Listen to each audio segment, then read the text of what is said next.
Achieving Success with Olivia Akin. I'm your host, Olivia Akin. Each week, we will discuss the roadmap of achieving your personal and professional success.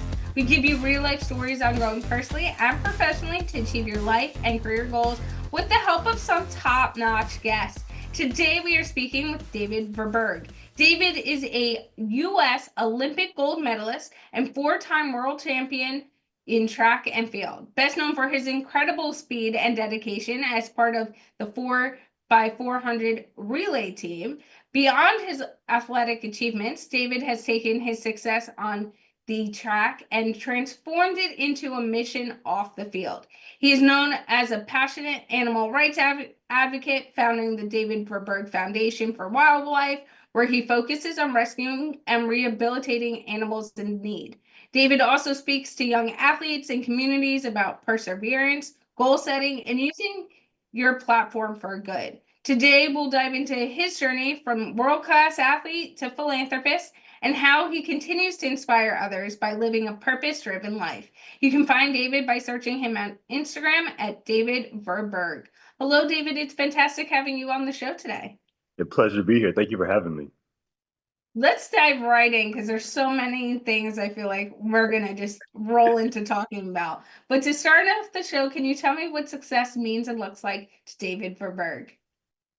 Success to me, that's a hard question because I feel like it's ever changing. But to me, it's constantly developing, constantly getting better at whatever the task is at hand. And me personally, I'm a very driven person in the sense that I want to be successful at everything I do, whether that's cooking, making my bed, coaching, writing. I want that to be successful.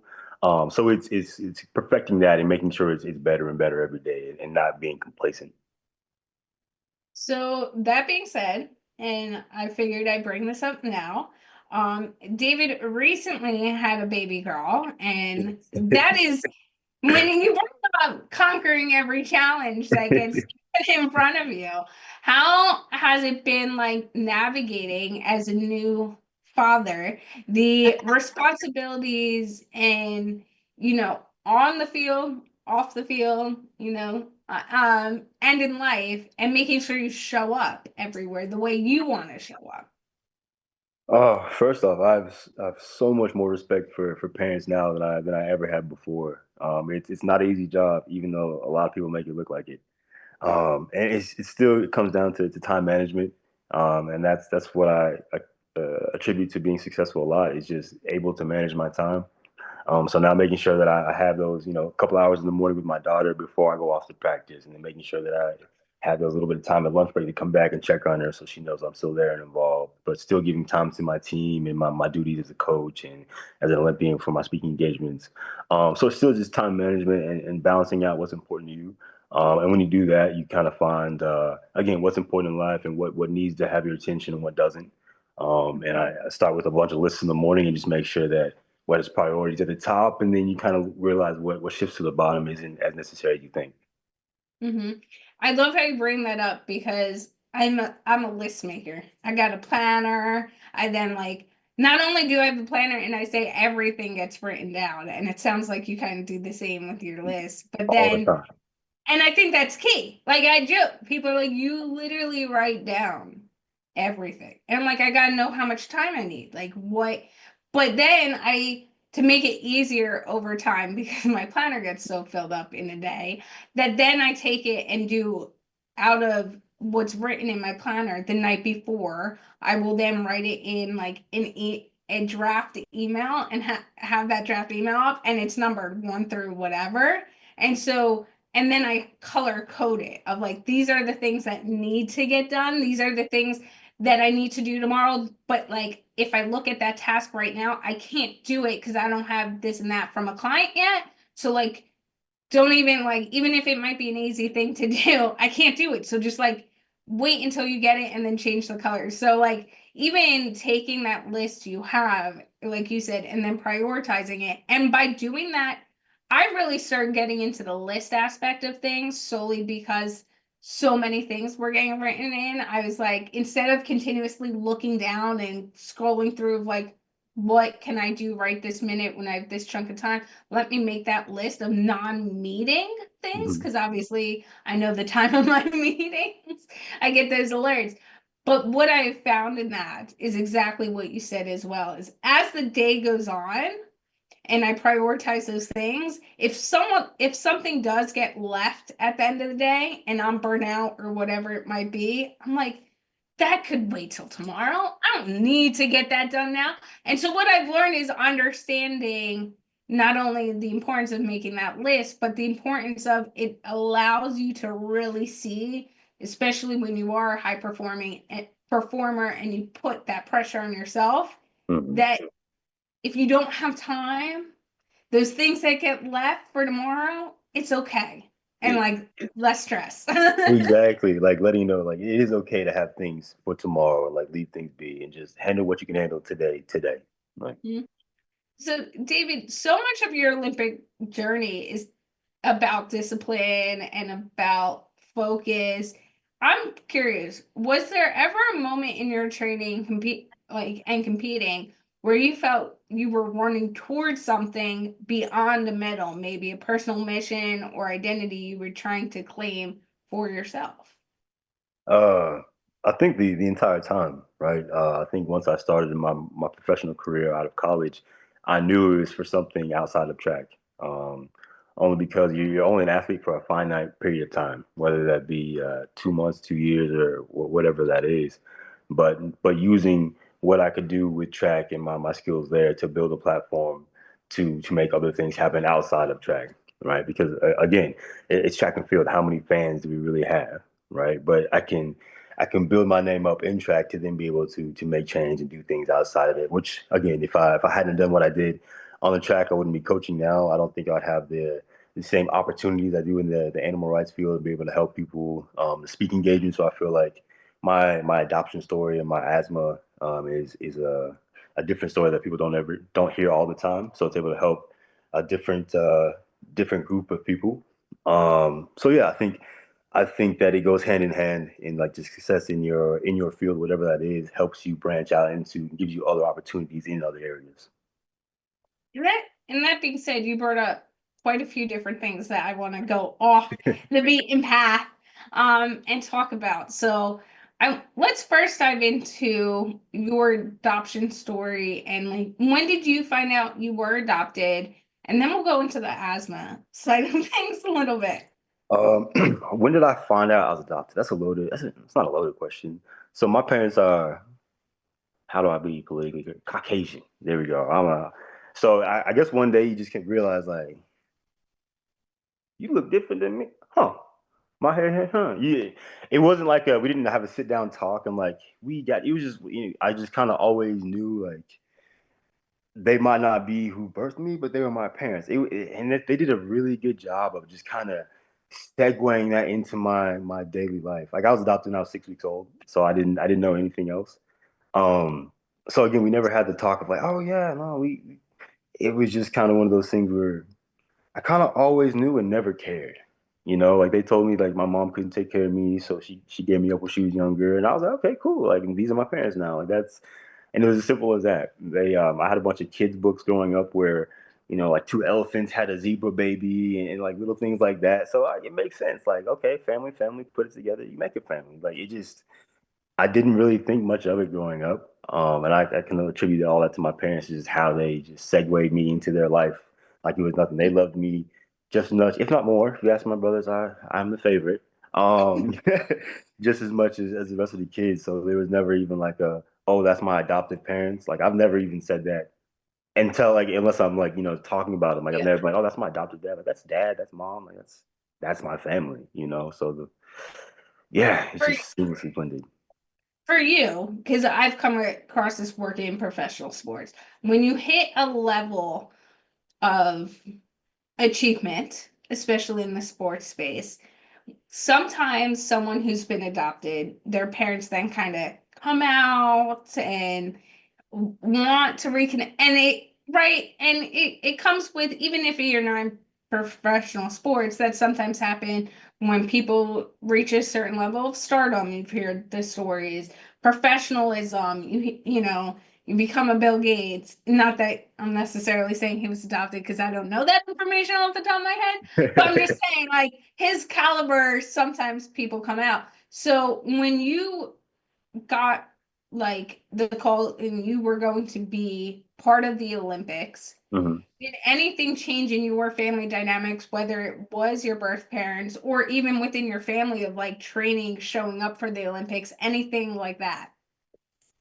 Crazy enough, I had my older sister had found my birth mother a couple years before the Olympics. Like I hadn't talked to her yet. She just knew of her, and we actually connected in 20. I went to Olympics in 2016. We connected in 2020 for the first time.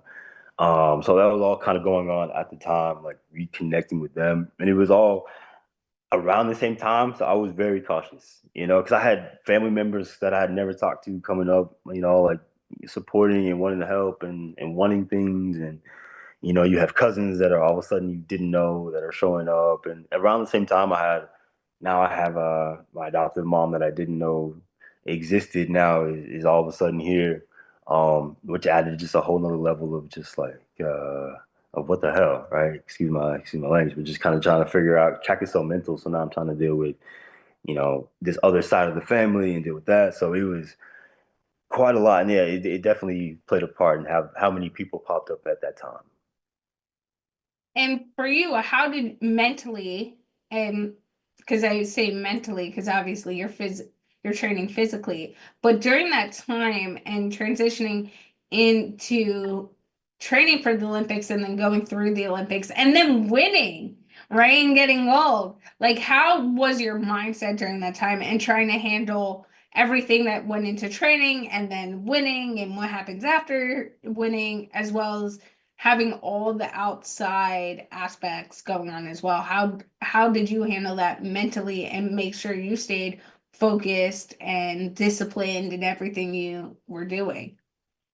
I definitely didn't handle it as well as I could have, and to the extent that I was extremely focused up until the Olympics. And when I mean focus, like I kind of put all that to the side, like all the interviews. I didn't talk about going to the Olympics. I didn't. I was just because for me, until I did it, it's not real. So me talking about it and it doesn't happen now, I just look foolish, right? And I'm not one to just talk. So it didn't all become a reality until I made the team, and then everything happened just so fast. Now I'm doing interviews and TV and people popping up, and I pushed everything else to the side, like as far as like family, relationships, all that. I just didn't necessarily have the mental capacity to even deal with that. And I'm not saying that's the way you should go because I feel like that was detrimental to some personal relationships, to some dynamics. But I had my mind and my eyes set on this one goal that I felt like was almost unachievable, right? When you're talking about like going to the Olympics and winning a gold medal, it seems like a fantasy dream, right? Just the amount of people that are all trying to do the exact same thing I'm doing. So for me, I kind of put everything else to the side, which was good and bad because then as soon as the Olympics happened, right, you reach this pinnacle, this mountaintop, and then you're looking down like, okay, so you climb the mountain, right, and then now what? Because I didn't have another plan after that. I had laser focus, like pinpoint focus was Olympics. So after that, it wasn't like do I do another one? Like, do I keep running track? Like, because I wasn't running track for the money. I wasn't running track for the fame. I was literally running to make it to the Olympics because I felt like that was something I couldn't do. So I wanted to do that. And once I did it, it was like, all right, well, now what? Right. And nobody tells you about the Olympic slump where you're like a fog, right? You have interviews and TV and you're doing all these things, but you know it's not gonna last because you don't. For me, I was like, I don't even know what I'm gonna do next. Like, do I keep doing this? I don't really care. Like, I don't care enough to do it, but I know I'm supposed to because now I'm an Olympian and gold medalist. Now you're supposed to keep running and do it again. And you're like, well, I'm not sure I care enough to do this again. And so it was. I'm not gonna lie. I feel like leading up to it was way better than than the doing it in the after. Nobody tells you what to do once you reach your dreams. They just tell you you keep chasing them, but nobody gives you the blueprint. So like once you find your dreams, what do you do with it, right? Nobody ever Mhm. tells you that because nobody thinks you're really gonna make it. But they tell, oh yeah, you can do it. But the rare few that do, what happens then? Like what do you do for after that? So that being said, how did you navigate that Olympic fog you just mentioned of like once you're at the pinnacle, you're at that top of the mountain, and now you have to come, you gotta come down at some point. So how did you handle navigating that and figuring out what was next since you hadn't thought about it? Uh, I took a lot of times to pray, to talk to family, to kind of figure out like what I wanted from me. And then I figured out that I wasn't track. Like I was running track because I had this goal. You know, I love the sport. I love running. I love coaching it, but I wasn't doing that for any other reason than to make Olympics. So I stopped running. Like I quit probably in like the peak of my career, honestly. Like I quit when I was, or I stepped away when I was 28, 29. Like I had a couple injuries here and there, but I could have kept going. But for me, it was like, all right, I'm done. Like I felt like I Mhm. beat the game, and I'm not saying I'm the best athlete ever. I could have done more, but for me, I was like, all right, I beat the game. There are other side missions I could have done, like more medals, more teams, more things. But all right, what's the next game to play? Like again, just like we have a finite time to be an athlete, you have a finite time to live. So what else is there to do to live? Like this was cool. All right, like what next? So I stopped, uh, changed some things, started coaching, and then I started playing rugby. Because I was still athletic, but I was like, all right, how can I be athletic and move it into something else? So I started doing road races and playing rugby and just segueing into other things. And that being said, I want to segue into another thing outside of sports that really took your passion and you've devoted time to, which is animal advocacy. So what made you decide to get into animal advocacy, and what was, if there was that moment that was like, this is what I want to lean into now, or has animal rights and animal advocacy always been something you've been highly passionate about? Tell me more about that, and then what led you to start the Foundation for Wildlife.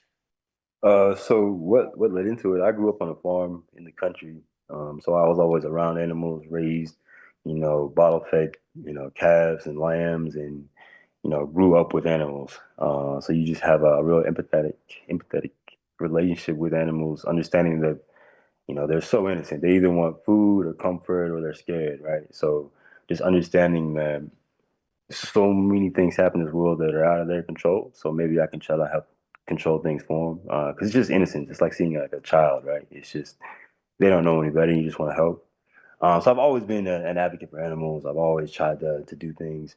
The foundation started when I saved a turtle in the middle of the road. Um, Random story. I've saved the tortoise. The video went viral. Got on Ellen. And then started the foundation from there. That's kind of like the fast story. But then now I can like if people have a dog that needs rescued, I can help pay for the fees. If people have pets, I've taken pets that are on Craigslist that people just put up there, and I've gotten them homes. So people don't end up letting them out into the wild and they either die or mess up local habitats. I help dogs get out of the shelters again, paying for things and just helping get them into new families. I rescued a dog in Houston. I was in the middle of the street the other day. Not the other day. It was at Christmas time. Paid for like the food, the harnesses, the food, and then got them a new home. So yeah, it takes very little effort to do a little help, and then now two people have you have somebody has a new family member and the dog has a home. So it's a win-win all around. So it's nothing that I was like a wake up moment. It was kind of something that's always been. And it's something that's just is really easy for everyone to do, like to stop 2 seconds to pick up a turtle or to stop and move the dog out of the road. So I like to live by example. And so the biggest way to get people to do it is to show people like how easy it is to do it. So that's really how it started. And for you, because I'll also share this story, how do you make sure you don't get too attached to the animal stories you hear, the outcome of a certain animal? Because, like, even myself, I love animals, especially dogs.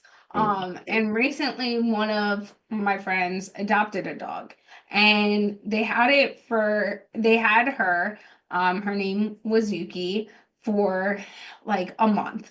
And then they, even though they like rented their house and switched homes solely so they could like have a dog in that space, the homeowner was like, actually no, because the first day they left it alone, the dog was barking, it was scared, but they needed to like train it so that it wouldn't sit in the Yeah. car all day at work. and didn't even give them an option. And my heart just broke because then it was, we literally have to bring this dog back to the shelter. And for me, like, I just as hard a time as they did. And I was just like, Yuki's been doing so well. She's been getting acclimated. They really trained her. And you could tell body language. And like, I know a lot about emotional intelligence, even of an animal, like when they start to get comfortable and listen and get excited and feel like they're home. And so, like, for me, I was like, oh my God, now she has to go back. She's gonna feel abandoned. Like all these like things that I think like we would go through if we felt that way. And people were like, it's okay. And I'm like, no, it's not. Nah, Like yeah. Uh, of the homeowner. Like, right? Like, it's not their fault. It's not the people who got the dog. Like, they were distraught. And I was just like, this isn't normal. Like, think if you were a human, like, like, as a human, how would we feel? So, like, exactly. just knowing that recent experience that I went through where I was like, I'm ready to fight someone right now because this poor dog has to go back to the shelter and like has to go through all this thing. Now, Yeah. apparently, this is the poor thing the third time this dog has gone back to the shelter. So Oh, and like the dog feels it's also a daycare, so occasionally the dog would go there if they had an opening for like if the family had to go away for a weekend. hmm. So I was like, she was excited to go back. She didn't realize like why, but I was like, for that hit me so hard. Like, how do you, when you hear these stories, when people reach out to you for help or you find an animal on the side of the road, like, how do you figure out how to not get as attached? I haven't figured that out yet. So yeah, no, I really haven't. Each story, each animal, each I get very connected to. Like I've shed a couple tears here and there. There's really there's no way around it. Like if you care, you care. It's really a hard way to kind of shut that off. I can't be like, oh, I care up until a certain point, then now I don't, or I'm gonna care about this one, not that. So yeah, I wish there was a easy solution or a quick fix. I haven't figured it out yet. I care about each one, and some of the stories hurt. Some of the stories you feel with love and joy, and that's kind of just how life is, right? You have ups and downs, and there's love and there's loss, and it's kind of just how it is. No way to really avoid either one. You have to have both. Unfortunately, I wish I could have everything great and wonderful, and every dog gets rescued, and everything is great all the time. But you have to understand that like there's gonna be some stories, but just don't let that get you down, and understand like okay, like yeah, that's a bad story, but okay, how can I either help this one again, or how can I make sure that this doesn't happen to the next dog or the next animal or the next person, or just understand that do all you can, and then after that, like, what else can you do, right? Besides everything in your power to do, and that's kind of how I have to leave it. Otherwise, you just go home and you're just depressed because you realize like there's never ending. Like you will never actually, this job is never done. Like you'll never rescue all the dogs. Like you'll never have. There's always going to be a starving, hungry animal somewhere, right? Or scared or whatever it is, and just understand like you have to do and help as many as you can, and get other people to help as many as they can, and then hopefully you have this trickle down effect where there's just less of them out there, right? So yeah, just day by day. And going off that, what is something you would like to tell people, or how do you help people understand that there is something they could be doing small every day to help animals or get involved? The simplest thing I tell people, the easiest thing is like I adopted my puppy. I have a Pomeranian, a little 4 pound, like looks like a little model dog, and I adopted him. Right, I got him from a shelter. So I'm a big adopt don't shop. Like that's one of the first things I tell people is just go to a shelter. Like and just keep going to a shelter. Like if you're shopping for a dog, right? If you want a certain kind, just keep going to the shelter. It's a win-win for everybody. Like the dogs get to see people, the animals get to see people, and you get to get a dog that would have been either stuck in there or God forbid something worse happened to them if they get left there. And now you get a dog that's yours, that's gonna love you just as much, if not more, than the one that you got from the breeder, because now that dog understands, or that animal understands being rescued. Like animals have enough of a empathic understanding to understand when you're being helped out of a situation to the point wild animals come for help when they're in dire situations. So that animal understands and knows that they can now trust you because you've helped them out of a situation. Personally, I'd want that more than something I bought. I mean, you know, like that's because not only are you helping, but now you're healing, and that's a special bond that you're not going to get with just going to the breeder, right? So I'm a big adopt don't shop advocate, and I feel like that's the easiest way to help, or just go volunteer, like go to the shelter, go spend 5 minutes and play with the dogs, right? And if that's too hard for you, like that's too much, all right, just go donate some food, or go clean up after hours. You know, like go. There's all kinds of ways you can help out. If you see a stray dog, like go try to rescue it, right? Go just safely, right? Go see if you can help it out. Or one thing I do is for some reason in the area I'm in, there's the what's the again what's the proper word? Homeless. I know there's a better word. I'm sorry, I'm tired. The homeless population. There's a lot of homeless that have dogs. So I carry around like to go baggies of dog food for them because I figure if you're not doing well, your puppy's probably not doing as well. So and again, does that really help? I don't know. It probably just makes me feel better. But at least I know for that day or that hour or whatever it is, like that puppy's taken care of, just like mine would be. So there's little things you can do. And as you said, my dogs growing up, our first dog was gifted to us. From my dad's boss had Havaneses, and we loved their dog. And their breeder, and like had babies. And so like we got a call one holiday season of like, you better let your kids, like they love the dog, our person just had a set of dogs. We're gifting you. And my dad was like, "You're gifting us a dog?" And they're like, "Yeah, and you better let your kids have it." And he was such an amazing dog. His name was Paco. He ended up dying at 10 years old of cancer, but like so loving, so caring, like loved that dog. When he was 5, we decided to get another dog. And for us, we love Paco so much, and it just so happened that Paco's sister had a litter, and we were like, Uh, we're taking it. So we got Ella, and now we have Teddy, which is Ella's nephew. So keep it like in the family. yeah, we keep it in the family, and like Teddy was the runt of the litter. He wasn't getting adopted. He actually has pirate straw, so he's very cute because he's small, but like you can see his tongue, and like they when we reached out about Teddy, for example, they're like, yeah, take him. Like no one's taking him. He's the last one to go. Like he's gonna have some issues. Like please. And he's like, you wouldn't know.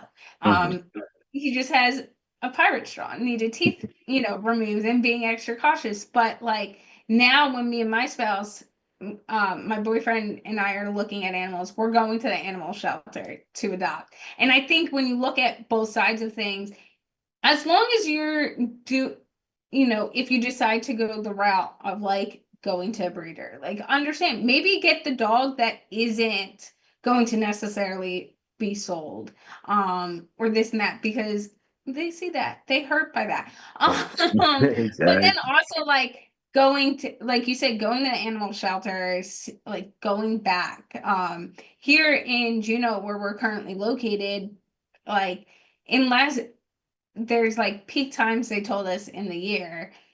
They have like one or two dog at any time. And I'm like, that's amazing that you as an animal shelter only have like one or two dog. And they pretty quickly like get adopted. But it not only is it going and seeing and even just like showing up and playing with them, like you said, but also one thing I have found that I like, at least with the local animal shelter we have, is like they'll tell you. Like they got a Alaskan Malamute recently. Yes, massive dog. She is 8 years old, and we had gone in to be like, "Oh, do you have any dogs?" Like, my boyfriend was like, "We're not gonna just buy today." I'm like, "You say that now." Like, I secretly know if you find it in love, like, but okay. So we go in, and they're like, "There's one dog's picture on the wall," and we're like, "She's like, yeah, that dog's been out for a 2-hour walk. Like, they're gonna get the dog." She's like, "But." Yeah, we technically don't have anyone up for adoption for you to see. We did get an Alaska Malamute here, and she'll be like ready to go up in a few days because they did a surgery on her, and she's like, so like I could bring you back to see her.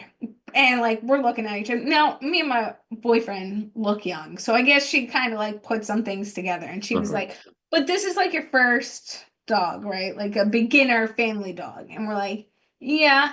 And she's like, well, this Malamute and Malamutes in general, she's like, this one doesn't like other people, doesn't like kids, doesn't like other animals. Oh, So you really have to keep that in mind. And she's like, so I don't think this is gonna be a right fit. I don't think you should even like maybe go see her, but you're more than welcome to play with her, but like just to give you those guidelines. And so yeah. sometimes, and we did not. I was like, I can't like tease this dog with like Yeah. doing this. Um, but what I found is sometimes when you go to animal shelters or places like that, they know so much about the dog already because of their past circumstances and where they are today and like what would be the best home. It can really help you find that right fit as well in Mhm. any. For sure. For sure. I agree with that 100%. So I want to touch on one last topic, and I know we're getting towards the end of time, but for you, when you go and speak, what do you try to emphasize with the different talks you give in the community? Uh, it kind of depends on like the demographic, who and what I'm talking to. Like I do a lot of corporate talks where I talk about how my athletic success and drive, and how professional athletes prepare mentally, physically, emotionally is very similar to high stress level in corporate. As far as like the drive, your time to dedication, commitment, work schedules, having to stay on a schedule, doing things that people are not going to understand because you're committed to your job in such a driven way that people think it's a little crazy. So I do a lot of corporate talks, and people love that because it's something they can relate to, understand, and it builds that bridge. I do a lot of talks with younger kids, where I talk about just overcoming my asthma and just like some little things with adoption and being that little goofy kid that was able to get through, get through school and get through moving to all these different places, and still being able to be successful in school, even though I didn't have the best grades coming out because of all the moves and just changing curriculums and just always finding a way, right? There's always a way, and just kind of not hearing no. I'm a big one for talking to kids about just not hearing no, right? Like just because someone tells you no doesn't they don't know you, right? Nobody knows what you're capable of besides you. So just because option A doesn't work doesn't mean it's not B and C and D. And just staying positive, right? That's the big one for the youth, is just the positivity and keep pushing. Um, I wasn't highly recruited in high school at all, right? So to go from that to still being able to make it through Division I athletics and professional career, just by staying persistent. It wasn't because I did anything super special, athletically gifted, or special workouts. It was just honestly not taking no for an answer, and just sticking with it.